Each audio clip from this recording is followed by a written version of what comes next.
The 5-year rule is one of the most critical and most overlooked requirements in federal retirement planning. Many federal employees focus on pension calculations, TSP balances, retirement eligibility, but overlook the rules that determine whether key benefits continue after retirement. The reality is this: you can qualify for retirement under FERS and still lose access to one of your most valuable benefits, Federal Employees Health Benefits, FEHB. This rule is not complex, but the consequences of missing it are permanent. The rule, defined under FERS, to continue FEHB into retirement, an employee must be enrolled in FEHB for the 5 consecutive years immediately before retirement or from the first opportunity to enroll. The key concept is continuity. This is not based on total years. It is based on uninterrupted coverage. Even a gap can affect eligibility. Why this rule matters. FEHB is a foundational benefit in federal retirement.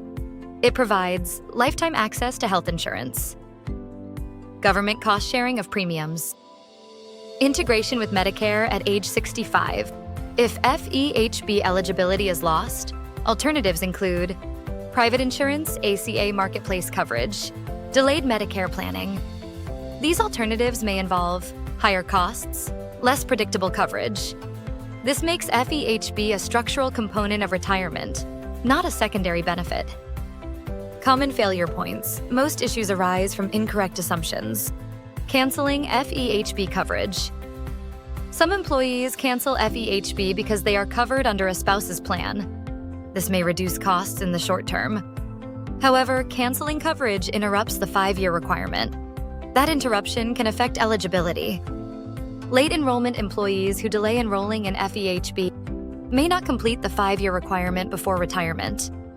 Eligibility requires planning in advance. Misunderstanding, first opportunity. The rule allows coverage from the first opportunity to enroll. However, this applies only if enrollment begins when eligibility first becomes available. Delays can create complications. Retirement timing errors. Some employees set a retirement date without verifying FEHB eligibility. If the 5-year requirement is not fully met, FEHB cannot be continued. Impact on retirement timing. The 5-year rule directly affects when you can retire. If an employee has 4 years of FEHB coverage and plans to retire immediately, they may need to delay retirement to meet the requirement. Even a short delay can preserve long-term benefits. This makes the rule a timing constraint. Relationship to FEHB life insurance follows a similar structure. To continue FEHB into retirement, employees must generally be enrolled for the 5 years before retirement. However, the financial impact is different. Health insurance is typically the higher long-term cost. FEHB should be prioritized. Quantifying the impact. Consider 2 retirees with identical pensions and TSP balances. One maintains FEHB eligibility. The other does not. The second retiree may face higher healthcare premiums, greater out-of-pocket costs, reduced financial stability. Over a long retirement period, the cost difference can be substantial. Structured evaluation framework. Before retiring, every federal employee should confirm FEHB enrollment start date, continuous coverage status, planned retirement date. Remaining time to meet the 5-year requirement if any of these are unclear, the plan is incomplete. Final conclusion. The 5-year rule is not a minor detail. It is a structural requirement that determines access to one of the most valuable benefits in federal retirement. Meeting pension eligibility is not enough. Benefit eligibility must also be secured.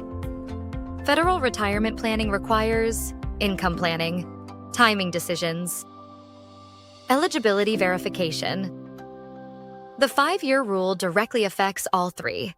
The correct approach is not assumption. It is confirmation.